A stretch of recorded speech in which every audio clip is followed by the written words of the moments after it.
За нийт үзэгч сонсогчдод энэ өдрийн мэндийг хүргье. Шинжлэх ухаан танин мэдхийн Одмондос өвгийн цус 50 дарангуйлагч нэвтрүүлэг маань эхлэхэд бэлэн болж байна. За энэ удаагийн дугаарын маань ивент идэвхчээр чанарыг танд авчирна.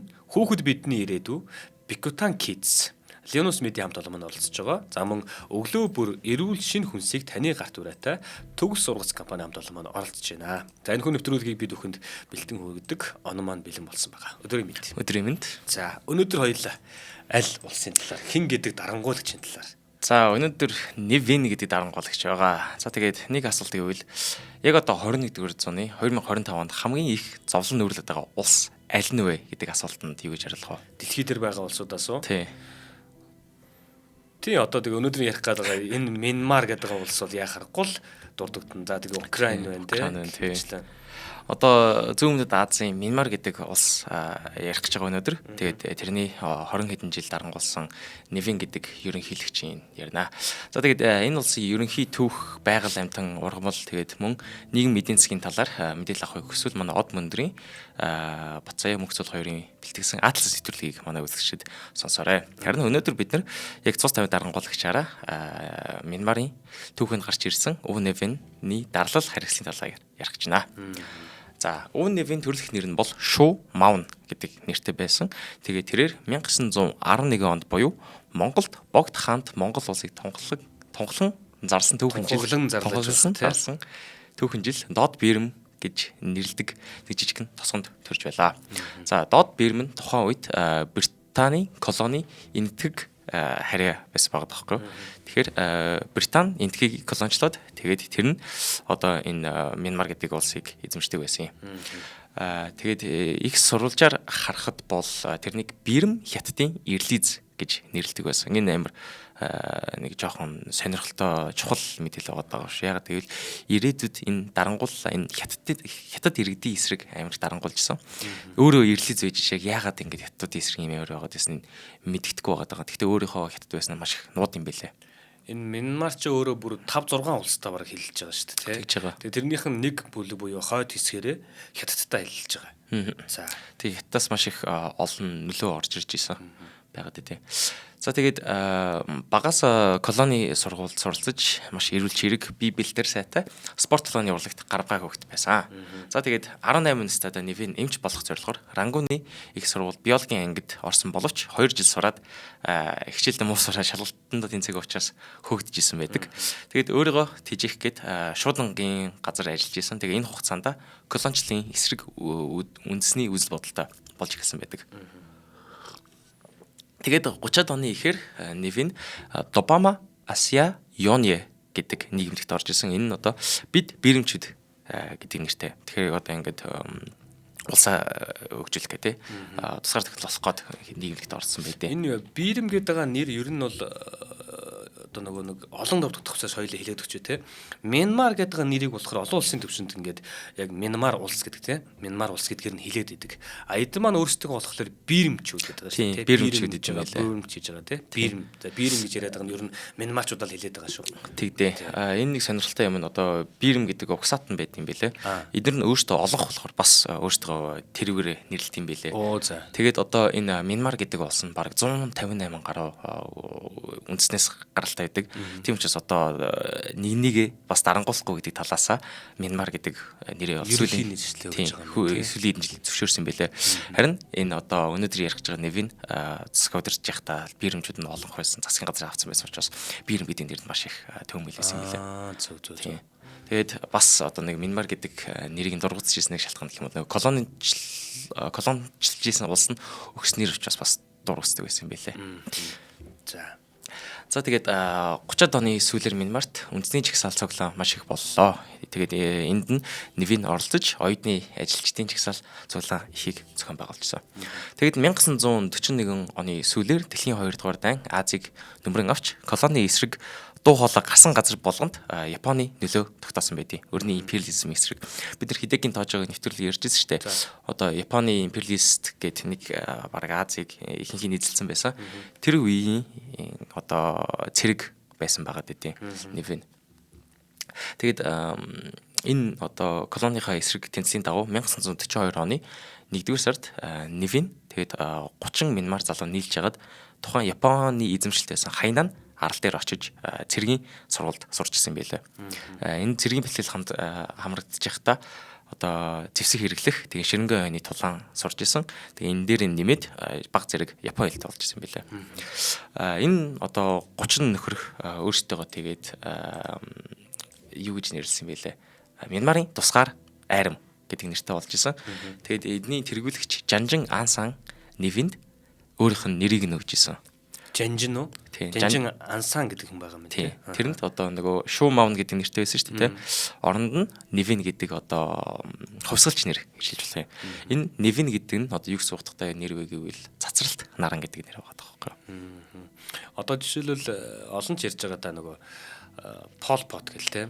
Одоо энэ Камбожийг хядсан нөхөр байна шүү дээ те. Пол Пот гэдэг. Пол Потын чинь болохоор үндсэн нэр нь бас өөр. Тэгээд өөртөө нэр өгч дахин төрж байгаа байхгүй. Тэр нь тэгээд нийтэд ингээд юм хүчтэй бай суурийг илэрхийлгүүс нэр. Тэгсэн чинь Пол Пот гэдэг нь ингээд өөрөө болохоор Камбож хүн байгаас тий. Тэгээд Пол Пот гэхээр дуудлагын хувьд бичигдээдсэндээ POT POL гэж бичсэн шүү дээ тий. Тэгэн гол нөгөөдхөн задлаад ямар очтой гэсэн чинь political potential юм бэлэн шүү дээ ер нь. Тэгэхээр ч нэг улс төрийн одоо шинэ юу гэдгийг нэг юм хүч гэдэг ч юм уу потенциал гэхэр ч одоо нэг юм нөөц болцоо гэдэг ч юм уу тиймэрхүү нэршил өгөөд Пол Пот тэгээд дэлхийд дээр одоо ерөөсө Пол Пот л гэж мэддэг. Тэнтэй адилхан юм хувьсгалч нэг юм хүн дагуулах үс нэрлэл юм байна. Тийм одоо дахин төрдөг. Одоо бидний хэд ярьсан Африк дарангуулагч нар чи бас өөрсдөө нэр өгж исэн. Өмнөх дугаард ирсэн Сталин ч бас өөрсдөө Сталин гэдэг нэр өгж исэн шүү дээ. Тийм. За тэгээд 1942 онд энэ тусгаар айрам Японтай хамтарч ягаад нийслэл Рангуныг эзлэн тэгээд Британий колоничлалтыг төрж хөөж гаргаж ирсэн. Энэ үед одоо Нэвин чинь нөхдийнхөө дунд амар сахилах бат эр зоригоор алдартай болж исэн. Энэ чинь Японы айрамд ингэж алдартай болж байгаа гэдэг чинь амар том амжилт байгаа байхгүй юу? Ягаад гэвэл энэ үед чи Японы айрамч нэг хамгийн сахилах баттай дэглэмтэй Хидэкийн тоожод орч ердөөсөө залуурах зовлон боломж ердөөсөө байдгүй байсан учраас маш мундаг цэрэг гарч ирж байгаа гэсэн үг. Эдгээр уул нь ингээд Японы далбаан дээр явж байгаа учраас дотроо болыг Мянмарын ашиг сонирхлыг тээж явж байгаа байхгүй юу? Ягаад гэвэл одоо энэ дэлхийн 2 дугаар дайн чинь холбоотны үед ялах гээд ирэхэд тодорхойлоод тэгсэн шүү дээ. Тэнгүүд шууд эдгээр Японтой холбоо таслаад оронд нь Британтай нэгдээд Японы эсрэг байлдаж эхэлж ирсэн юм билээ. Гэхдээ энэ Японы айрам дотор байхдаа Мянмарын үндэсний армийн тэслэгч хурандаа болж исэн. За тэгээд Британтай нийлж жагаад Японыг хөөгд гаргачлаа. Тэгээд бүр Британаас онцгой гавьяаны одонгоор шагналжсэн байт юм билээ. Энэчнээс юу харагдаж байна гэхээр энэ Нэвин гэдэг хүн одоо аз завшааныг амар өөртөө ашиглаж чаддаг хүн баг. Боломжийг өөртөө ашиглаж байна. Одоо тэгээд эхлээд энэтхүү нөлөөг арилгах гэж юм уу эсвэл Английн нөлөөг гаргах гээд эхлээд Япон зэрэгт байсан мэт дээ. Тийм. Тэгээд тэндээсээ одоо англичуудыг төрж байгаа. Зүг. Тэгэн гутлаа эргүүлээд японочдыг гаргах болохоор шууд англичуудтайгаа нийлээд эргээ японочдыг гаргаж байгаа юм уу тийм хөлбөрсөн юм байна л тийм амар одоо сэргэлэн гэж хэлэх юм даа. Яг улсынхаа төлөө л гэж байгаа байлгүй бод. Улсынхаа төлөө. Гэхдээ энэ ямар жижигхэн боломж гарч ирж чинь тэрийг нь шууд өөртөө аваад өөртөө ашигтайгаар ашиглаж чадж байгаа нь амар одоо ухаантай гэж хэлэх юм да.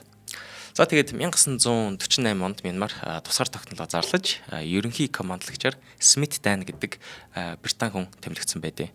Нэвин яг Смит Дайны доор армийн 2 дахь албандч алдан боллоо.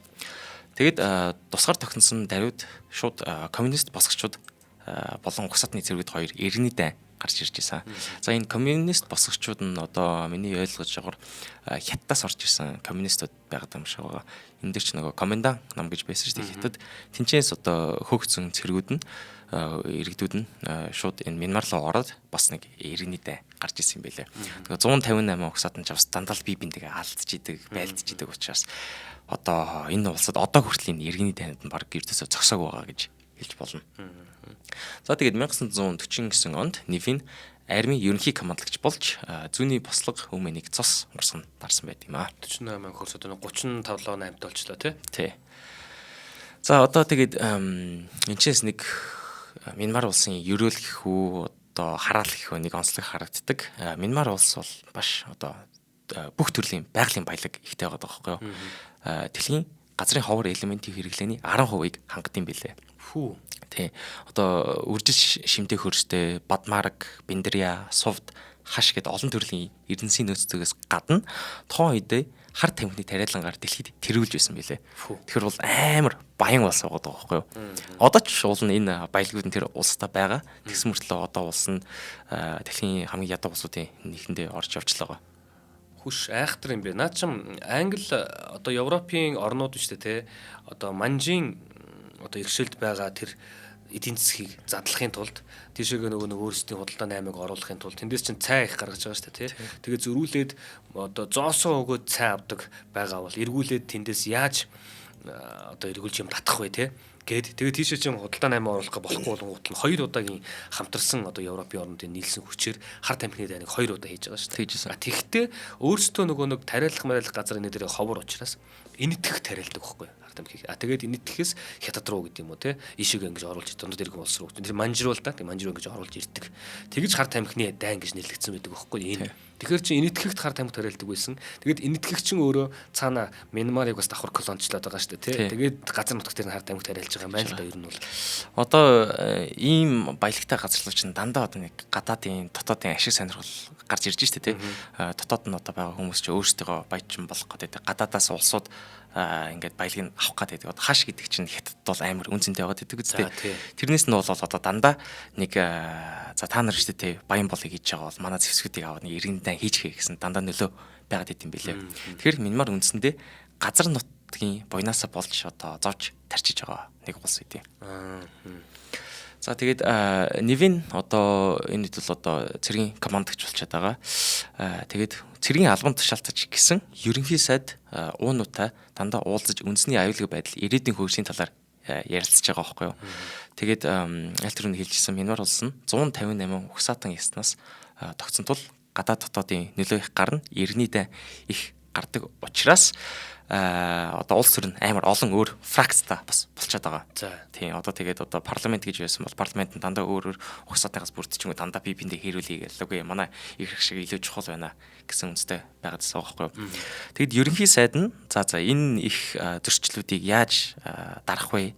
Энийг дарахын тулд одоо цэргийн хүчээр барих хэрэгтэй байна гэж шийдвэр гаргаж байгаа. За тэгэд шууд бүх улс төрийн эрх мэдлийг Невинд дамжуулж өгч исэн. Тэгээд Невин одоо ерөнхий сайд болж исэн байлээ. Одоо энэ улс төрийнхөө эрх мэдлийг айрамлага өгдгийг хунт гэдэг юм байлээ. да тий. Хунтын систем одоо энэ цэргийн системийг хэлээд байгаа л да. Тий. Тэгээ одоо хүртэл Мянмар чинь яг энэ хунтын юугаар ингээл ээлжлэн генералууд нь гарч ирэл төр унгаагаад тий. Яг энэ нүгэр энэ Мянмарын хунт засаг нь тогтож исэн байлээ. Тэгтээ хамгийн гол нь ерөнхий сайд нь өөрөө ингэж өгж гинөө. Ингээд Невин чин одоо яриа дарангуулагч болоог байгаа шүү дээ. Ягаад гэвэл угсаа зөрчил маш ихтэй байсан учраас нэг жоохон хатуу гараар улсаа чангалах хэрэгтэй болчиход байгаа. Тийм л. Тэгэхээр энэ нь одоо зөв байсан уу буруу байсан уу гэж одоохондоо бол би бол хэлж чадахгүй байгаа. Гэхдээ энэ хүн бол ирээдүйд дарангуулагч болж хөрсөн бол үнэн. За тэгээд энэ үйл ажиллагааг бүгдийг идэвхжүүлсэний дараа 18 сарын дараа сонгуул болж байгаа. Тэгээд уун үгийн шинээр байгуулсан эвлийн нам шийдвэртэй ялалт байгууллаа. Тэгэд Невин бол амлсан ёсоор эрх мэдлээ буцааж өгж байгаа. Тэ уул нь дарангуулагч гэдэг байгаа мөртлөө эрх мэдлээ дамжуулаад өгчөж байгаа байхгүй юу? Нэг 50 замаар ямар ч асуудал гарахгүйгээр. За тэгэд буцаад армийн ерөнхий командлагч болсон юм. Тэгсэн чинь нөгөө шин засгийн газар нь эв төмжингээ олж чадахгүй болоод 2 жилийн дараа задарлаа. Тэгэхэд Невин ч одоо шууд цэргийн судлаасаа харж байгаа байхгүй юу. За энэ улс чинь шүү дээ.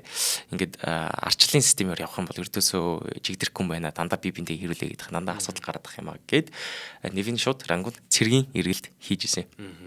Тэгээд цэргийн эргэлт хийгээд шууд улс төрийнхөө эрх мэдлийг өөртөө авлаа. Ерөнхий сайд Уну, ерөнхийлөгч Сав Швейтайк болон засгийн газрын кабинетүүдийг бүхэлд нь баривчилж байгаа. Тэгээд Невин радиогоор манай улс холбооны хэлбэрээр замнах боломжгүй. Тэгвэл эв нэгдэл сүрэх болно гэд улсын хэмжээнд цэргийн хууль тогтоогосон. Тэгэд өөртөө хувьсгалт зөвлөлтийн дарга хэмээх албан тушаал оноож улсынхаа төрийн тэргүүн боллоо. За тэгээд одоо энэ чинь бол дарангуулна шууд эхэлж байна гэж би хараад байгаа байхгүй юу. За хоёулаа хамтран хэлж ярьж байгаа. За тэгээ. За нэвтрүүлгийн маань хамтран хэлчихээр би нөгөө хилээд л байгаа тийм. Хүнсний аюулгүй байдал гэдэг бол улсын аюулгүй байдалтай шууд хамаардаг зүйлээ.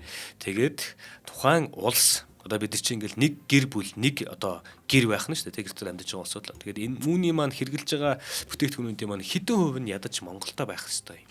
Хэдэн хувь нь одоо мэдээж шин төрлийн ногооч байд юм уу, шин төрлийн одоо хүнсний бүтээгдэхүүн ч юм уу гаднаас нь орж ирж явах ёстой юм. Тэгин гутал дийлэнхтэй одоо манай хаанаас бүтээгдэхүүнүүдээ авдаг үлээ те мэдж байгаа шүү дээ те. Дийлэнхтэй тэр зах зээл давмгаалаад эхлэхээр өөрөө эргэтэл эсрэг талдаа эн чинь нэг улс нь өөрөө үйлдвэрлэж байж чадахгүй, улс нь өөрсдийнхээ юмыг хийж бүтээж чадахгүй, ядчил зах зээлийнхаа тэдэн хувийг өөрсдөө хангаж чадахгүй гэдэг ийм зүйл хурж байгаа юм. Тэгэхээр хин нэгнээс бас хараат болох гол байх жишээ нь тий. Магадгүй тэр гаднаас орж иж байгаа бүтээгдэхүүнээрээ ингээд бүтэн 100-ных нь баг 90% нь ч юм уу 100% тэр жигтэй тэр зүйлийг гаднаас авдаг болчих юм бол нэг өдөр хил хаагдахад бид нар юу болдог вүлээ. Хил хаагддаг жишээнүүдийг бид нар мэдэн шүү дээ. Өвчин зовлон гарахад яадаг вүлээ. Шууд л хаадаг шүү дээ. Тэгэхэд дотоодынхоо нөөцийг ядаж хадгалж байгаа хэмжээний ийм хэмжээний нөгөө үндэсний үйлдвэрлэгч нар маань бидний гол зүйл болдгоо. За тэгвэл Монгол хүндээ нэг юм яг эрүүл хүнсийг нь те Монголынхаа хөрсөн чороонд төрш ороонд ургасан тэр зүйлийг нь хүргэх энэ үйлсэд манай Төгс ургац компани хамт олон маань хүчээ нэмэн орж ирж байгаа. За Төгс ургац гэж энэ компани хамт олонны маань урайн өөрөө маш гоё. Өглөө бүр эрүүл шин хүнсийг таны гарт гэж байгаа. Өглөө бүр шин эрүүл хүнсийг. Энэ ч л одоо хүнсний хамгийн одоо аюулгүй байдал үстэй те шинээр байгаа ийм хүнс гэсэн үг. За тэгэхээр яаж хийдэг вэ гэхээр мэдээж дэлхийн одоо улс орнууд яаж хөгжиж яаж түүнийг хийдэг вэ гэдэг талаар судалгаа явууллаа. Тэр дунд бол бид нар чинь өөрөө дөрвөн улиралтай, эрсдэс уур амьсгалтай зөвхөн одоо зуны хаврын цагт, намрын цагт ч гэдэг юм уу те дулаан ийм улирлуудад чихтэй улирлуудад одоо хөлсөндөө төмс ногоогоо болдог ч юм уу ингээд ургуулад авдаг байсан. За тэгвэл бүр бүтэн дөрвөн улирлын турш тасралтгүй байнгын шин ногоо ингээд хэрэглэгчдэд өгөх боломжтой юу? Энэ аргыг судлаад үүнийг олж ирсэн. Ингээд бүрэн автомат дөрвөн улирлын шилэн хүлэмжийг байгуулсан. Хичнээн одоо га гэдэг үлээд те батаа штэ те. Түүндээ болохоор жилийн дөрвөн улирал тасралтгүй тариалт хийгээд амтад өргөс тэмэх. Нэг хоёр дахь нь болохоор улаан лойлыг хэрэглэгчдэд хүргэж байгаа. Энд чинь бас нарийн ногоон доо шүү. За тэгээд гадны орчны нөлөөллөөс үл хамаарч хасах 40 хэмж бай, нэмэх 40 хэмж бай. Аль айланд нь ургацсан авч чаддагаараа онцлогтой ийм одоо бүрэн автомат дөрвөн улирлын одоо шилэн хүлэмжинд тарьсан ногоог та бүхэндээ өглөө бүр эрүүл шин хүнсийг хүргэж байгаамаа. За ингээд та бүхэн маань гэр бүлийнхээ одоо бас эрүүл мэнд те Монгол орныхоо хүнсний аюулгүй байдал энэ болгоныг эрхэмлэн бодож байгаа бол та бүхэн маань бүх сүлжээ дэлгүүр хүнсний дэлгүүрт яваад ороход тэнд чинь одоо энэ өргөс тэмэх гэдэг байгаа бидний хэллэг нөгөө өгөгцийг хийлээ сурцсан да уул нь бол өргөс тэмэх байна шүү дээ те тэгээд салаад малаадач хийдэг үүнийг одоо ашиглаад бид нар пицца мицагач хийдэг те ингээд хүнсэндээ хэргэлдэг за тэгэхээр дардаг бас айлууд маань тэгэхээр өргөс тэмэх одоо худалдан авах гэж байгаа бол одоо бас дээр нь төгс ургац гэсэн энэ бичиг энэ лого байгаа хэсгийг шалгаад за тэгээд яг эндээс ирж байгаа зүйл маань ийм баталгаа татсан шүү гэдэгтээ итгээд одоо энэ өргөс тэмэх болон улаан лойло худалдан аван хүнсэндээ хэрэглээр гэж та бүхэндээ зөвлөж байна. Бүх сүлжээдлэгүүд болон худалдааны дүүгээр худалдаалагдж байгаа. За мөн дээрэс нь хэрэглэгчдэд ялангуяа бид нар чинь нөгөө суурьшмал соёл иргэншил шилжээд нилээдгүй хугацааг үдэж байна. Тийм учраас хүмүүс маань ялгаа авахгүй нийгмийнхаа соёлыг дагаад өглөө гадуур цай уух өглөө гадуур хүмүүстэй уулзах та тий өглөөнийхөө цаг уудаг ч юм уу ийм соёл бас барьцангуй байдаг. Тэгэхээр манай энэ кофе шопууд байна. Тэгээд мэдээж нэг хүмүүстэй ийм шинэ бүтээгдэхүүн санал болгодог ийм үйлчлэгээний газрууд маань яг ийм найдвартай дөрвөн улирын турш өглөө болгон шинэ одоо өргөс тэмэх болон лойл худалдан авахыг хүсэж байгаа бол Төгс ургац цэг эмэн гэд сайт руу ороорой. Мөн дээрээс нь одоо энэ ресторанууд маань зоогийн газрууд маань, цайны газрууд маань юу байдгийг те одоо ингээд шинэ жил болоод маш олон төрлийн салаад ч гэдэг юм уу эсвэл өглөө болгон өдөр болгон хоол хүнсээр хүнд үйлчилдэг бол 72 22 11 99 72 22 11 99 гэсэн дугаарыг тэмдэглэж аваад та бас өөрсдийнхөө хэрэглэгчдэд өглөө бүр шин энэ бүтээгдэхүүнүүдийг санал болгоорой. Өөрсдийнхөө бас хэрэглээнд нийцүүлээрэй гэж хүсье. За ингээд өглөө бүр эрүүл шин хүнсийг таны гарт ураатай Төгс сургацсан хамт олондоо талархлаа. Баярлалаа та бүхэндээ. Баярлалаа. За одоо бид нар ингээд олон нэвтрүүлгийн дараа ингээд хүн дарангуулагч болохоор хамгийн түрүүнд юу хийдэг вэ гэвэл нэг хоёр том юм байдаг. Хамгийн түрүүнд одоо бусад өөрчлөлтөгч бүх намаа татан болгодог. Тэгээд тэрнийхээ дараа нь зөвхөн өөрийнхөө намыг улсын түвшинд хүлээн зөвшөөрөгдсөн ганцхан ном болгодог. Энийг бас ялгаагүй Невин хийсэн. Тэгээд одоо өөрийн Мянмарын социалист хөтөлбөрийн намыг ганц хүлээн зөвшөөрөгдсөн ном болголоо. Социалист хөтөлбөрийн нам. Тийм. За. Тэгээд 1972 онд өөрөө ерөнхийлөгч болсон. За тэгээд дарангуулагчийн дараагийн хийдэг зүйл нь гэх юм бол улсын хэмжээнд байдаг бүх одоо үйлдвэр, байгууламж нарыг өөрийнхөө эрх мэдэлтэй авдаг. Энийг бас ямар ч ялгаагүй хийж байгаа. Гэхдээ энийг арай өөр нэрэн дор хийсэн байлээ. Энийг нь Мянмарын социализмд хүрэх зам гэдэг одоо социалист хэв маягийг Мянмарын өвөрмөц соёлд шингэх гэсэн үзэл санаа байгаад байгаа байхгүй юу? Одоо үүнийхээ хүрээнд одоо марксист болон буддист ойлголтыг нэгтгэж хагаад тэгээд бүхнийг дотооддоо хангах бодлого баримталж эхэлж байгаа байхгүй юу? Тийм байна. Шашны хувьд эн чинь буддизм гэж байгаа тий. Тэгээд дээрэс нь чинь энэтхэхтэй хэлж байгаа тий. Тэгэхээр энэтхийн энэ хиндүү миндүү ч гэдэм үү нэх нөлөөлөлд байгаа. Тэгээд дотроо эн чинь 150 гаруй үндэстэн ястан гэдэг шүү дээ. Тэгээд эдний чинь зарим нь болохоор одоо тэр мэдээж англиудын нөлөө байгаа бол тий. Одоо юу шашныг ч гэдэм үү тий. Тэгэл христийн шашин ч гэдэм үү. Тэгэл энэ талаас нь хиндуизм орж ирж байна. Өөрсдийнх нь бас үндсэн нэг юм шүтж байгаа шашин байгаа бох. Тэгээд буддизм орж ирж байгаа юм хэмжлээ. Ингээд маш олон төрлийн шашингууд бас байгаа юм байна. Тийм.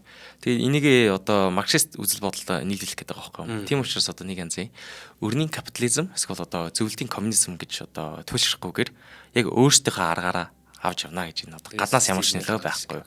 Зөвхөн одоо Мянмар гэдэг улсаар л авч явна гэж явж байгаа байхгүй юу? За тэгээд 1962 оны 2 дугаар сард баталсан үйлдвэр аж ахуйн нэгжийг улсын мэдэлд авах хуулиар банк, даатгал, уурхай, гадаад худалдааны бүх бүс компанийг төрийн мэдэлд авлаа. За тэгээд 1 жилийн дараа 3 жилийн дараа 1966 онд бүр дунд бизнес хувийн цэг заводуудыг бүгдийг бас улсын хэмжээнд авчиж байгаа. За энэний гол зорилго нь юу вэ гэхээр гадаадын нөлөө байхгүй. Зөвхөн улсын хэмжээндээ бүх юм үйлдвэрлэнэ. Тэгээд бүгднийг буцаагаад тэгш хуваарлана гэсэн амлалт өгöd байгаа юм. За. Гэхдээ энэ ч одоо тэгш хуваарлалт гэсэн юм бол байхгүй л байгаа шүү дээ. Бас л ялгаагүй нэг одоо жалганы үзэлтэй. Улд олоогч өөрийнхөө хүмүүстэй тарааж өглөө. Тэд нар нь одоо үйлдвэрүүдэд ажиллаж чадахгүй байгаас болоод бас л ялгаагүй дампуурч эхэлж байгаа. За тэгээ энэ үед бас ялгаагүй нөгөө марксист үзэл бодлоор хөдөө аж ахуйг хамтралжуулах хөдөлгөөн эхэлж байгаа байхгүй юу? Одоо бидний нөгөө Сталин дээр ирж исэн, Мао Цзэдун дээр ирж исэн бүгднийг хүчээр булааж аваад буцаагаад хуваарлаад өгчнө. Тэгээд одоо нэг чаддаг хүмүүс нь чаддаггүй хүмүүстэйгээ нийлж хагаад тарилгаагаа ажиллаж чадахгүй, үйлдвэртэй ажиллаж чадахгүйгаас болоод бас л ялгаагүй дампуурч эхэлж байгаа. Энэ дээр нэг альтернатив хэлчихсэн шүү дээ. Өөрөө хятад эрлийн цүн энэ дээр одоо нэг угсаатны цөөнх сургуулиудыг хаагаад тэг хятад хэлээр хичээл заадгийг болиулж байгаа юм билэ. Одоо нэг өөрийнхөө эрлийн тал мөртлөө хятад хүмүүсийн эсрэг хөдлөөд эхэлж байгаа байхгүй юу? За. Тийм. Энийг би бол яг яагаад ингэж хятад талаа их нуудаг байсан мэдэхгүй байгаа. Эсвэл одоо эн чинь нөгөө 158 угсаатан байж байгаа гот тэднэрийнхээ би өөрөө биер мөхөн шүү гэдгээ илүү урдаа тавьдаг байсан байж магадгүй юм шиг байна тийм. За тэгээд Невиний дэглэмийнхаа хамгийн урдаа барьдаг байсан зүйл нь бол буддын шашин сүм хийд байгаа. Тэгээд тэрүүгээрээ дамжуулан ард иргэдийг өөртөө үнэнч байлгадаг буддын бэлэг тэмдгүүдийг ухуулгахдаа ашигладаг байжээ. Тэгээд 1974 онд засгийн газраас социалист эрний тэддгээр он гэсэн шинэ ухаанлыг гаргаж ирсэн байлаа. За тэгээд одоо төвлөрсөн төлөвлөгөөт эдийн засаг бол ердөөсөө өсөлт авчирсангүй. Тэ Мянмарын үйлдвэрийн гарц муудлаа одоо үндэсний үйлдвэрүүд эвдэрлээ. Тэгээд сэлбэг хэрэгсэл дутагдж байгаа учраас тэрийг засаж чадахгүй. Тэгээд доторгийн гарц хүртэл муудаж эхэлж байгаа байхгүй. Одоо дотор гэхэр чи будаа шүү дээ. Энэ 1970 онд Мянмар гэдэг улс будааныхаа экспортоор дэлхийн номер 1 улс байсан юм бэлээ. За хөрс сайтай гэдэг шүү дээ. Хөрс маш сайтай. Тэгээд одоо будаагийн чинь одоо дэлхийд даяараа л идэж байгаа. Энийг амар сайн гаргадаг мөртлөө ингээ хүмүүс нь чадваргүй одоо төрийн бодлого байхгүй тий. Энээс болж одоо будааныхан гарцсан муудаад улсад нь мөнгө орж ирэхэ болоод тэгээ хажуу талд нь байсан одоо Тайван, Таиланд улсууд нь будаага маш сайн экспорт эхэлсэн юм билээ. За тэгээд 1987 онд Нүб Мянмарыг хамгийн буурай хөгжилтэй улс гэсэн ангилд оруулж ирсэн юм билээ. Тийм. Тэгээд энд нь одоо жоохон ичмэр гэх юм уу. Энэ Невин бол өөрөө хүсэлтэд гаргаад тэгээ энийг хөлийн зөвшөөрч тусламж авч ирсэн гэсэн.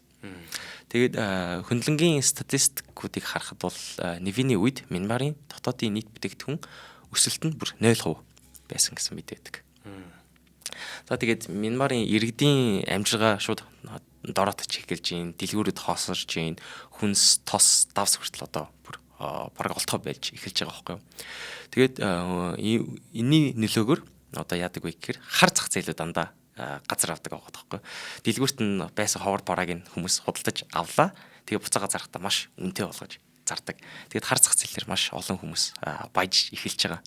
Тэгэд төрийн албаны цалин багуулж гин. Тэгэд цалин тасалдаж эсвэл хоцорч ирэнгүүт хүмүүс яадаг вэ гэхээр шууд авилга хийх бол авч эхэлж байгаа. Улсын төсөв багасаад ирэхээр л одоо хийх бол ихсэл эхэлт юм билээ. Тэгээд зарим нь ажилласаа гараад 8 ч болж байгаа. Тэгж байгаа. За тэгээд олон улсын давцанд бол Мянмар ганцаардмал шинжтэй болж байгаа. Экспортын орлого гэж ердөөсөө байхгүй. Тэгсэн мөртлөө гадаадаас ердөөсөө зээл тусламж эсэргүүцдэг. Засгийн газрын зүгээс хийх хөрөнгө оруулалт бас бага байгаад байдаг. Энэ нэг сонин одоо жожиг гэж бодоод байгаа байхгүй. Ердөөсөө гадна талууд ердөөсөө холбоо ердөөсөө барьдгүй.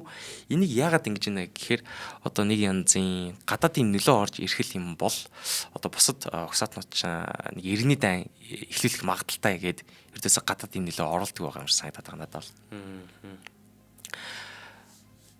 За тэгээд энэ үед бол ердөөсөө гадаадын нөлөө оруулахгүй байна. Эдгээр чинь бол өөрсдөө социалист гэж байгаа шүү дээ. Тийм учраас зөвлөлттэй нэг хэсэг холбоотой байсан юм билэ. Тэнгүүт зөвлөлтийн санхүүжилт бас зогсоод эхэлж байгаа. Энэ үед чи одоо зөвлөлтийн тусламжтайгаар маш олон улсууд үйлдвэрүүдээ сайжрууллаа. Одоо энэ нэг чи бол Монгол байгаа шүү дээ. Монголд сайжраад ээж хахад энэ хажууд манай ойрхон байсан улс улам хэцүү цаг үеийг тулж эхэлж байгаа. За тэгээд дарлалын талаар нэг жоох ярих юм бол 1962 оноос оюутнууд улс төрийн идэвхтэй болж эхэлж байгаа. Тэгэхэд шууд оюутны холбоог тарааж байгаа. Тэгээд Рангууны их сургуулийн оюутны холбооны байрыг динамитаар тесэлж нураасан байдаг. За энэ дээр нэг сонирхолтой гэх юм бол энэ ч нөгөө оюутан байхдаа өөрөө шалгалтанд тэнцээгүй сургуулиас хөөгдөжсэн шүү дээ. Иннээс болоод нэг жоохон трама авсан юм шиг байгаа даа байхгүй юу? Яг гэвэл энэ оюутнууд сургуулиуд руу амар хэрцгий хандж исэн юм байлээ. Одоо 1965 он, 69, 70 онуудад оюутны хотгонд чагсаал цоглон болоход бүгднийг шууд засгийн газар цэргүүд орж ирлээ. Тараа нь эсвэл одоо барьвчилж чинь. Тэгээд 1974 онд улс даяар ажилчид оюутнуудын чагсаал болоход цэргүүд чагсагчд руу шууд гал нээж олон 10,000 хүнийг хөнөөжсөн. Тэгээд 12 олон 10,000-ын орчлаа. Олон 10 хүн шүү. Тэгээд 12 сард нэрт улс төрч ууд тантын оршуулгын үеэр оюутнууд эсэргүүцэл илэрхийлэхэд мөн цэргүүд тэднэр рүү шууд гал нээж эхэлж байгаа. За одоо энэ дээр нэг сонин одоо дарангуулагч их яриад ахаар цэргүүд одоо иргэдлүү амар гал нийт юм бэлээ. Тэгээд энийг ингээд би бодоод үзэхээр яг яагаад ийм цэргүүд одоо иргэдийнхаа эсрэг ингэж гал нээж чадчихээн. Яагаад ийм дарангуулагчд үнэнч байна гэдэг тэр би өртөөсөө ойлгохгүй байгаа байхгүй юу. Одоо нэг янзын улс нь ядуу байхад өөрсдөө цалин авч байгаа болохоор тэрийг авч үлдэх гээд ингээ гал нээж гинөө. Эсвэл одоо энэ цэргийн дэглэмээрээ хүмүүс нь тийж тархинь угаацсан байт юм уу? Одоо эсвэл бүр муухагаар ярих юм бол энэ нөгөө цэргийнхаа хүмүүсийг өөрсдийнхөө угсаатнаар бүрдүүлчихэж байгаа шүү дээ. Тийм учраас за манай хүмүүс бол энэ талд байна. Миний эсрэг байгаа хүмүүс эднэр байна гэдээ хамаагүй буудаж чадд юм уу гэж гайхаад байгаа байхгүй юу? Тий. Одоо нөгөө нэгдсэн нэг үзэл гэдэг юм уу те? Нэг тийм нэгдсэн нэг улс гэдэг ч юм уу те? Тэгж харах биш. Энэ дундаас хэн нэгэн хүчин гарч ирнэ. Тэр хүчин ярьж байгаа болж байгаа нь үнэхээр зөв гэдэг толгойг нь угааж байгаа. Тэгэл толгойг нь угаахтаа тэр урлаг соёл нэ тэрэ те хул үзэл суртал байдаг. Тэр болгоноор давтан суулгаж байгаа. Тэгэл тэрий чин залгамжтаад аваад явж байгаа хүмүүс нь итгэцэн тэр зүйлээ үнэн гэж бодсон байгаа л улсууд байгаа шүү дээ. Дотороо тэмцэж байгаа улсууд бас байгаа л бах. Тэгин гол нөгөө талаас нь нөгөө залуучууд гарч ирдэг байхгүй. Тэд нар чин юм үзэж хараад яагаад бид нар ийм байх хэвээр. Яагаад энэ улс ийм байх хэвээр ингээд дуурж эхэлдэг. Тэр чин залуучууд байхгүй. Тэгээд яагаад дандаа оюутнууд байгаад байна гэдэг чинь. Тэгин гол яг тэр хүүхдүүд чин сургууль соёл ингэж гарч ирээд оюутан болоод тэндээсээ олон улсын тэнцэс гэдэг юм уу эсвэл бүх юмуудыг харж мэдэж сураад эсвэл нөгөө нэг нээлттэй хэвлэл мэдээлэл хэрэгсэл хэрвээ байх юм бол тэрүүгээ шинэ мэдээллүүдийг аваад тэгээд ингэж амьдрахыг хүсэхгүй байхгүй тийм шүү дээ. Тэгээд дуурж эхэлж байгаа байхгүй. Тэгэл ихэнх одоо бослого ихэнх дуурж байгаа зүйлстэй дандаа оюутнууд байдаг шүү дээ. Оюутан гэдэг чинь оюунтан. Тэгээд тэр нас Тэр нэг нас واخхой. Юмыг таньж мэдээд сэргэж байгаа тэр нас واخхой. Тэгэл тэр оюутнуудыг чи эргүүлээд наадуулж буудаж хороож ийн. Тэгээд танкаар дайрч ийн. Одоо манай нөгөө алдарт төчнөө болон гоё кино гаргаалгаа хаан тулс мус гэл тэгэл ер нь бол Азийн зах зээл, дэлхийн зах зээлийн улаан ангит киноны том тоглогч болсон Солонгос тийм. Солонгос ч хүртэл оюутнуудаа танкаар дайрч байгаа шүү дээ. Тэгэлөө буудаж байгаа шүү дээ. Ийм төвүүд бас байгаа шүү дээ. Оюутнууд ч тэгэл дандаа хувьсгалын төлөөл тэнцэж идэг хүмүүс байгаа гэдэг. Гэхдээ одоо зөвхөн оюутан гэхгүйгээр дандаа эсэргүү үзэл гаргасан, эмзэг сэдв хөндөж ярьсан сэхэтэн зохиолч лам хуургийг хүртэл баримтлаад садалж байгаа байхгүй юу. Тэгэд ард иргэд бүр өөртөөхөө гэр дотроо нэг жоохон эсрэг юм ярихаас айдаг болцсон байгаа даа тий. Намайг тагнаж сонсч магадгүй, намайг баримтлаад явчих эрсдэлтэй байна гэдэг дээр дандаа юм хэлхээ саанцаадаг болцсон байт юм билээ. Тэгэд аливаа олон хүн цугласан газар болонд цэргүүд эхлээд бууд дараа нь байцаа гэдэг үгээрээ ажилладаг байсан билээ. Эхлээд буудахт тэгээд дараа нь өгцөн үнийг яаж байцах харин тийм. За хоёлаа хамтаар ирчихсэн тэнцээр үргэлжлүүлээ тийм үү. За чанарыг танд авчирна хүүхэд бидний ирээдүй Bikutan Kids хамтран ажиллаж байгаа. За энэ хөө бүтээгдэхүүнийг бол Монгол улсад Lenus Media хамт олон маань оруулж ирдэг. За ер нь бол одоо Lenus Media хамт олон маань амин димээр баялаг өвөл гэсэн урайтай ийм арга хэмжээг үргэлжлүүлж эхлүүлж байгаа. Тэгээ энэ яадаг юм гэхээр яг энэ амин димээр баялаг өвөл урайнд дор хүүхэд багчуудын дархлааг дэмжих олон төрлийн амин дэмүүд ашигтай бактери, эрдэс бодисыг нэг дор агуулсан нийлмэл найрлагатай 4 төрлийн Bikutan гээд хүүхдийн витамин байгаа. Энэ витамин санал болгож байгаа. За тэгээд үүний ач холбогдлыг бол зөндөө хэлж байгаа. Одоо дархлаа гэдэг юм уу те? Ямар нэг юмны дархлаа. Тэр одоо яг дархлаа хүний биед байх юм бол гаднаас ямар ч төрлийн вирус гэдэг ч юм уу ямар ч төрлийн зүйл орж ирсэн түүнийг хамгаалах үндсэн биеэ хамгаалж эргэлж тэмцээд байгаа тэр зүйлийг дархлаа гэдэг байгаа тийм. Яг тэгэхээр өнөөдрийн яриад байгаа манай энэ цус 50 дарангуулагч гэдэг юм уу тийм. Манай одмондос суугамд хийгээд байгаа нэвтрүүлгүүд ер нь бол яг нийгэмд дархлаа нөхгүй. Ийм юм болдог. Энийг бид нар мэддэг байх юм бол тэр нөхөр хаалгаар ороод ирэхэд наадах чи мэдж байгаа. Өөрсдөө хамгаалах зорилготой шүү дээ ер нь бол тийм. Яг энтэй адилхан одоо таны хүүхдийн биед юм уу эсвэл одоо тийм ингээд яг ханаа том уу ирлээ гэхэд таны хүүхдийн чинь дархлаа түүнийг эсэргүүцэх хэмжээний хангалттай дүүрэн байж чадах юм бол тийм дархлаанд одоо ингээд хангалттай байж чадах юм бол тэр зүйлийг эсэргүүцнэ. Тэгээд туслаач гэсэнтэй тодорхой хэмжээний бас юм баг тунгаар тусаад ч юм уу тийм ингээд бус хурдан ингээс ирэх боломжтой. Тэгэхгүй одоо нөгөө нойр хоолндоо муу байгаа түүнээс болоод дархлаа нь унчихсан тийм ийм байгаа хүүхд төр нөгөө өвчин ханаа том гэдэг чинь илүү хүн дээр тусдаг. Гэтэл бид нар өнөөдөр нөгөө эмнэлэг нь хичнээн блэ гэдгийг мэддэг. Тэр эмнэлэгт нь хичнээн хүүхдүүд очиод ингээд имжтүүлээд ор олдохгүй коридороор нь хэвтэж байгаа гэдгийг мэддэг. Тэгсэн хэрнээсээ бид нар нэг кофе аваад уудаг. Тэ? Тэгвэл мэдээж та хүүхдийнхаа тэр өвчнөд тусгаас урьдчилан сэргийлээд дархлаатай байлгая гэх юм бол та магадгүй өөрөө ч гэсэн тий ялгаагүй дархлаатай бай гэж бодох юм бол ер нь бол урьдчилан сэргийлэх төрлийн зүйлсийг бол илүү анхаарч түүнийг амьдралдаа хэм маяг болгож хэрглэж байгаа нь илүү чухал юм шүү. Туссны дараа биш те. Түүнээс өмнө урьдчилан сэргийлж явах хэрэгтэй. За тийм учраас та амин дэмэр баялаг өвөл урайнд дор хүүхэд багчуудтай зориулан хүргэж байгаа энэ Bikutan Kids гэх 4 төрлийн витамин байгаа, хүүхдийн витамин байгаа. Үүнийг та бүхэн маань сонирхоод бас өөрийн хүүхдэд таарч байвал хэрэглээрэй гэж зөвлөж байгаа. За тэгээд Health Point гэдэг эмийн сангууд байгаа. Тэгээд Health Point-ийн эмийн сангууд болон бүх эмийн сангуудаар худалдаалагдж байгаа Bikutan Kids гэдэг Bikutan гэсэн хүүхдийн витамин байгаа шүү. За тэгээд Alkaloid Mongolia гэсэн Facebook хуудаснаас илүү дэлгэрэнгүй мэдээлэл авч болж байна. За мөн дээрэс нь H Point цэг имэн гэдэг онлайн одоо эмийн бүтээгдэхүүн. За тэгээд нэмэлттэй энэ бүтээгдэхүүнүүд гэдэг ч юм уу те. Эмийн томог төхөөрөмж гэдэг юм уу. Энэ болгоныг худалдаалдаг хүргэдэг H Point гэдэг сайт байж байгаа. Худалдааны те онлайн одоо юм хэлбэр байгаа. Тэгэхээр та бүхэн маань H Point цэг имэн гэдэг сайт руу ороод бас дэлгэрэнгүй мэдээлэл нь авч болох нь. Дамун дээрээс нь H Point Loyalty гэдэг аппликейшн байгаа.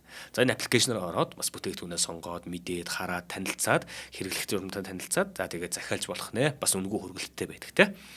За ингээд бид бүхний дэмжиж ажиллаж байгаа Lenus Media компани хамт олонны маань чанарыг танд авчирна хүүхэд бидний ирээдүйрээтэй Bikutan Kids хамт олондоо баярлалаа. Баярлалаа. За одоо хятад Хятадын соёлын хувьсгал Мянмарт мэдрэгдэж. Тийм соёлын хувьсгал тийм. Мянмарт мэдрэгдэж эхэлж байгаа байхгүй юу?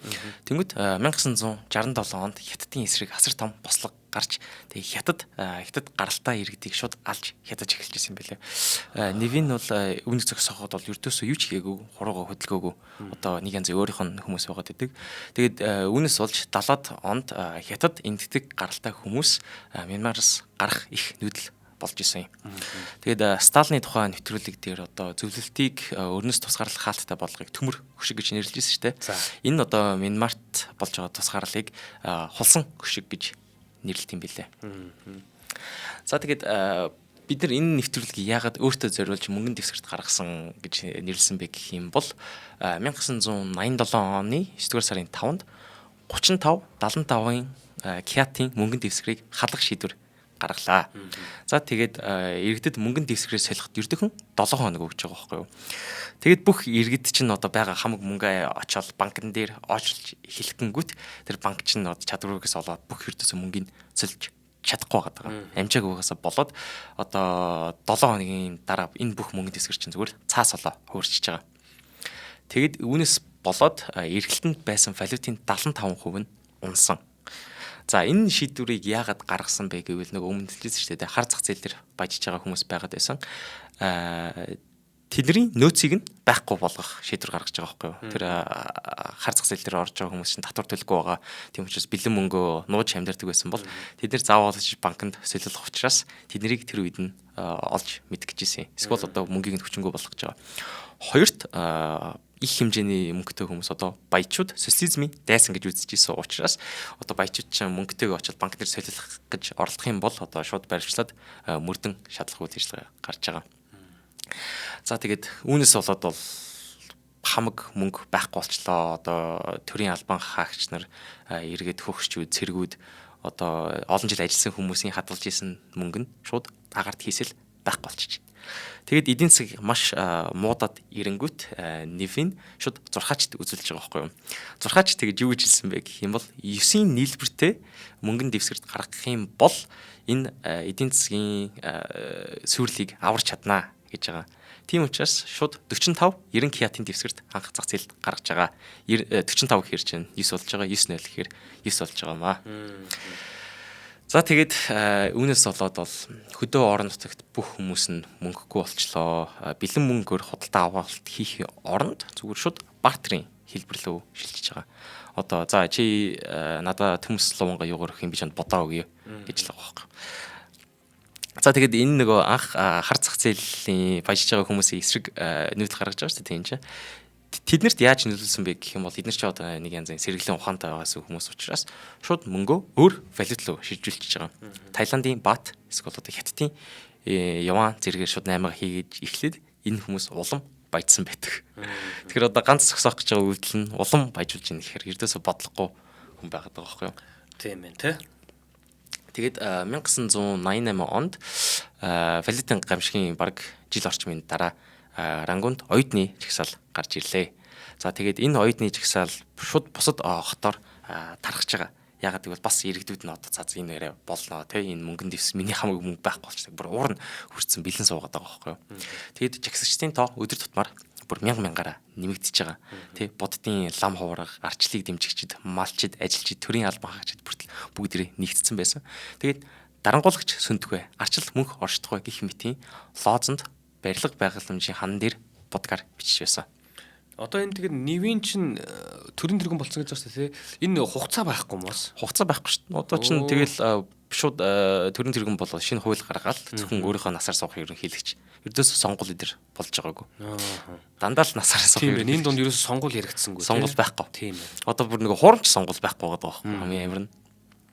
Нөгөө чинь бас хуурамчаар сонгуул хийгээд өөрийгөө ялж байгаа болгож молгоод ингээд идэг шүү дээ. Энд чинь бүр сонгуул их мэрх гэдэг юм уу? Тим юм бүр алга байна шүү дээ. За тэгээд 8 сарын 12-нд Рангун хотод цэргүүд жагсагчд руу шууд гал нээж эхэллээ.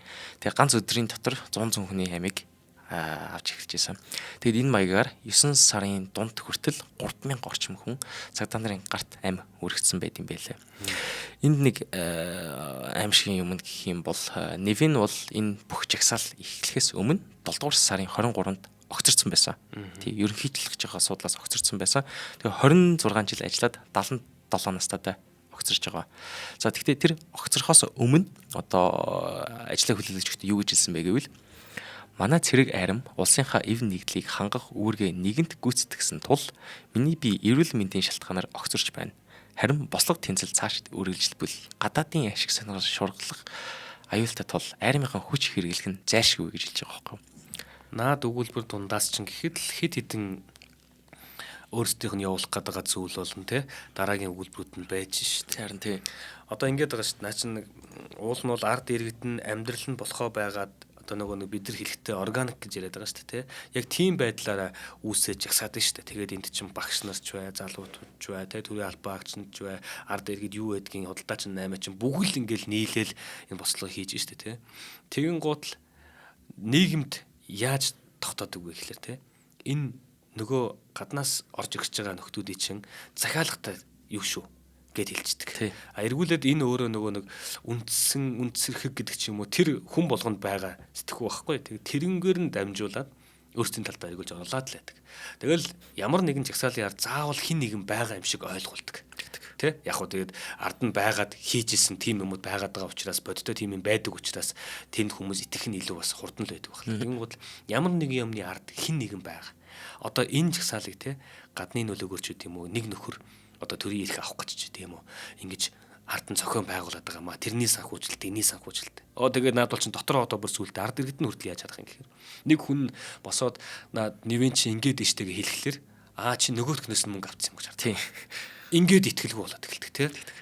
Нөгөөтнөөс нь мөнгө аваагүй нөгөөт нь үнэн голоосоо дуурайад нэвэн чи ингээд их орны чи ингээд хэлгэн чи хэвтүүлчихэд байна гэдээ дуурахлаар нөгөө нэг босч ирэх гэдэг газраас мөнгө авах худалдагдсан. Чи худалдагдсан байл гэдэг нөгөөдхөө ингээд татаад унгачдаг. Ингээд тэр жигтэй тэр шаварлаг хаанд амьдралтай амьдсаар л байдаг. Дарлуулаад амьдраад байдаг нөгөөдийнх нь жижигхэн тоглоом дуунаад л тэгж байгаа. Тэгэд эн чинь тэгээ хамгийн амар нь огцрохоос өмнө армийнхан хүч хэрэглэх нь зайлшгүй гэж хэлж байгаа. Тийм учраас эргэлүүгээ буудаа гэд хэлэл хайчиж байгаа. Тий арай. За тэгээд намын даргын албан тушаал генерал Сов Монг гэдэг хүнд очлоо. Тэгээд засгийн газар одоо тогтсон боловч хүч хилийг зогсоож дийлээгүй. Одоо нэг бослогуудын чинь зогсож дийлээгүй учраас ердөө сарын дараа айрам дахин төрийн эргэлт хийж байгаа. Тэгээд төрийн хууль журмыг сэргийх зөвлөлт гэмээн цэргийн хунт ахаад тогтож байгаамаа. За тэгээд энэ хунтын генералууд үргэлжлэн чагсагч руу гал нээсээр байгаад 1988 оны энэ бослогыг дарсан төвхтэй байдаг. Тэгээд Нэвин огцорсон ч нэг намын засаг хിവэрэ үлдчихэж байгаа. Тэгээд Нэвин бол одоо өөрөө огцорсныхаа дараа энэ хунд засагт бол ердөөсөө оролцоогүй байдаг. Маш одоо нам жим амьдэрсэн юм байлээ. Тэгээд одоо 2002 оны 7 дугаар сард нэг дуулан дэгдлээ. Тэр нь яасан бэ гэхээр засгийг унгаах орлого гарсныг зарлаж Нэвиний хүү Сандервин Ай Заввин нарыг буруутгаж байгаа. Тэгэд Нэвин охинтойгоо хүн нэртэйгээ гэрийн хорионд орж исэн. За тэгээд хоёр хүүд нь бол уул нь алах ял заасныг сүүлд нь хорих ялаар солисон юм билээ. Одоо бүр 80 гарчлаа тий. Тий. 90 гарцсан байгаа. 90 гарцсан мó. Тий. Тэгээд 5 сарын дараа Нэвин гэрийн хорионд байхдаа 91 наснда өгөж талдарлаа. За манай үзэгч нар надад коммент бичээд идэв. Дандаа яагаад өгөж талд орлоо гэж бичээд идэг. Яагаад тэгвэл одоо энэ дарангуйлагч гэдэг хүмүүс ч одоо 30 жил, 50 жил, одоо 10 жил одоо хамгийн багадаа 4 5 жил энэ хүмүүс яаж зовоож ийн, одоо алж ийн, хядж ийн те. Энэ хүн үнэхээр л өгөж далд орж иж энэ хүмүүс ч одоо энэ зовлонгоос нэг янзын суллагдж байгаа байхгүй юу. Тийм учраас одоо энэ хүмүүс одоо өгөх нь баг 9 тол гэсэн учраас би өгөж далд орж ийн гэж хэлээд идэв шүү. Тэр улс орны хувь заяа тэр жигтэй. Тийм чинь нэг хүний амьдрал гэж ямар айхтар вэ? Нэг хүний амьдрал тэр шийдвэргээ яаж гарсанаас болоод тэр хүний амьдрал тэр жигтэй өөрчлөгдөж байгаа шүү. Тэгж байгаа. Одоо энэ хаав байсан 11 он 20 он хэрвээ нэвэн гарч ирээд нэг ингээд зэгсэлж штэ тий. Тэр хүртэл бол баатар байгаа штэ тий. Үнэхээр л одоо гадны нөлөөнөө тэр юмуудыг багсгаж ийн магадгүй одоо юу гэдэг чинь одоо нэг хүн таалагдсан тий. Яг тухайн үеийн нийгмийн ард түмэнд таалагдсан шийдвэрийг гаргаад ингэж байгаа. Хойд бол баатар баг. Тэгээд нэг юм хүрх өстой цэгт хүрчээд байхгүй болохгүй үргэлжлүүлээд тэгээд тэрүүгээр явсаар хагаад бүр ингэ татгасаар хагаад ирэх юм тий. Бүр тэгээд тавихгүй байгаа сте. Тавьж чадахгүй, салж чадахгүй байгаа сте. Тий. Одоо энэ Мянмар гэдэг улс бүр амар байгалийн баялагтай байгаа шүү дээ тий. Бүр байгалийн 10%-ийг хангаж байгаа байхгүй тий. Тэгсэн мөртлөө энэ улс чи одоо ямар нөхцөл байдалд байна? Дэлхийн хамгийн ядуу улсуудын нэг Уулын чинь бүр 60 сая хүнтэй шүү дээ. Тийм 60 сая хүнтэй. Тэгсэн мөртлөө энэ бүх баялагийг чинь ингэ зовоож байгаа энэ будааны тариалан барилан гэж бүгд нь устгаж байгаа хүн чинь энэ хүний шийдвэрээс л болж байгаа учраас энэ улс чинь ингэж одоо маш доогор явж байгаа байхгүй юу? Энэ хүн байхгүй байсан эсвэл одоо энэ хүний оронд одоо ухаантай тий хүмүүсийнхээ төлөө явдаг хүн байсан бол Мянмар улс чинь одоо сайхан Таиланд, Вьетнам шиг манай хүмүүс аялаад явж явах боломжтой байтал байгаа байхгүй юу? Тэгтэл энэ хүнээс болоод энэ улс чинь энэ одоо газар дээрээ хөрсөн гэхэр үнэхээр өгч талд орсонд нь баярлж штэ. Тий. Одоо ч хүртэл энэ Мянмар улс чи өртөөсөө сайжирсан юм бол байхгүй. Жохон гадаадын санхүүжилт бол орж ирж байгаа. Арай нээлттэй болж байгаа. Гэхдээ л одоо аялж сайхан юм үзэх нутаг бол биш юм билээ.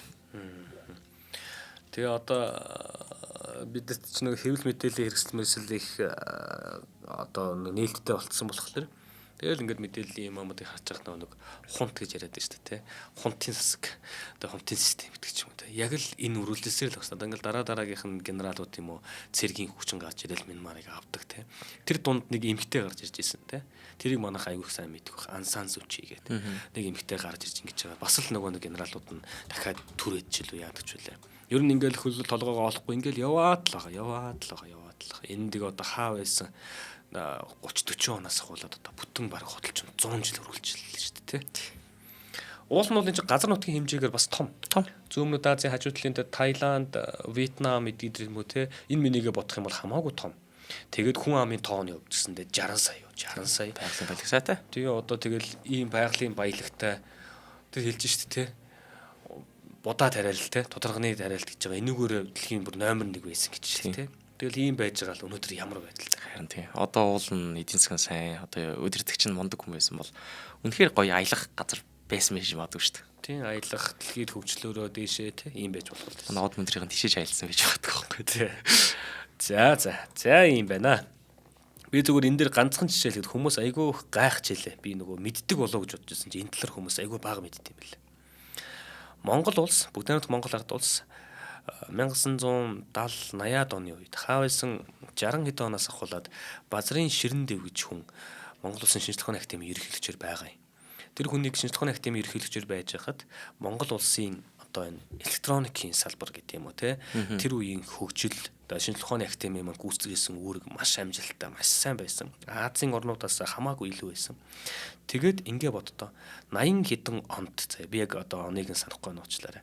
Гэтэ 1980 хэдэн онд манай Монгол улсаас гадагшаа экспортлдог бүтээгдэхүүнийх нь тоон дотор юу явж исэн гэж их хавтан ноутбук, компьютерийн их хавтанг Монгол улс үйлдвэрлэдэг байсан. Тэгээд энийг нь нөгөө Тайван, одоо Хонконг гэдэг ч үлээ те энэ улсууд чинь тийм их хавтан үйлдвэрлэж чадахгүй. Тэгээд тэднэрийг чинь Монголоос экспортлдог. Тэгэхээр Монголын шинжлэх ухааны салбар ямар байсан бэ? Тэгээд одоо бодолтой дэлхий дээр манай Монголыг ноутбук үйлдвэрлэдэг, манай Монголыг компьютерийн юу бэлддэг бол одоо хүмүүс итгэхгүй шүү дээ. Гэтэл тэр үед экспортлдог, үнэхээр экспортлдог байсан. Тэрнийх нь эхлэл нь одоо тэгж явж хагаад тэндээс ургаж гарсан газар маань Монел юм байгаа. Тэгээ Монел гэдэг нэрийг бодоод үзээрэй. Мон электроник гэсэн үг юм байна шүү дээ. Тэгээ одоо яхаа Монелийн маань ер нь л жоохон чимээг ослоо. Яхад гэх нэг гадны технологийн компаниуд дэлхийд ноёлж байна. Монгол руу зэсэндээ хэрэгжилж байна. Өнөөдөр Samsung-ийн зурагт авах уу, Monel-ийн зурагт авах уу гэх юм бол манай монголчууд Samsung-ийн зурагтыг л илүү авах бах. Тэг шүү дээ. Би бол хүсэхдээ Monel-ийн зурагт үнэхээр тэр хэмжээнд байдаг бол Monel-ийн зурагтыг авчмаар байгаа байхгүй юу? За тэгээ Monel маань өстө зурагт гэдэг ч юм уу. Тэгээ одоо бидний хамгийн сайн мэдэх нөгөө өөрхөн утасгагч л байна дөө. Monel-ийн утасгачгаа тавигдсан байдаг тийм. Удаагч агч нар суугаад идэв чинь. За тий. Уул нь бол ингээд цахилгаан барааны бүхэл төрлийг үйлдвэрлэдэг. За тэгээд бас тавилга нэтер юмуд байдаг юм шиг л. Ерөн зүгээр биднэрт ч гэсэндээ ийм зүйл байдаг.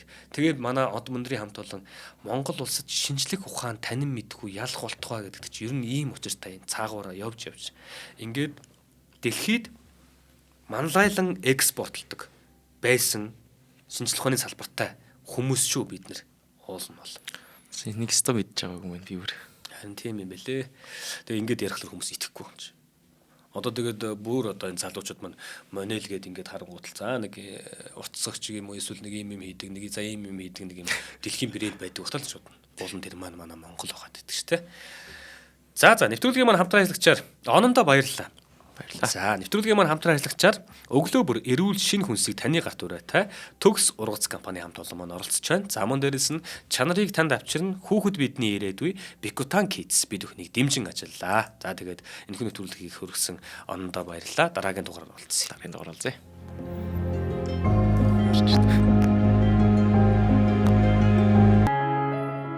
Нэвтрүүлгийг хүлээн авсан Нарны аймгийн монголчуудаа баярлалаа. Одмондөр сувг нь энэ мэдчлэн таны мэдхүү мянган нэвтрүүлгийг 2026 оны 7 сарын 1 хүртэл та бүхэндээ хүргэх юм. Их хэлээрээ шинжлэх ухаан танин мэдхүүг түгээхийн үлсэд нэгтгэх хүсвэл та бидэнд хандив өгөх боломжтой. Жилдээ ганцхан удаа 100 мянган төгрөгөөр биднийг дэмжснээр шинжлэх ухаан танин мэдхүйг түгээх энэ үйл хэрэг амжилттай үргэлжлэх юм.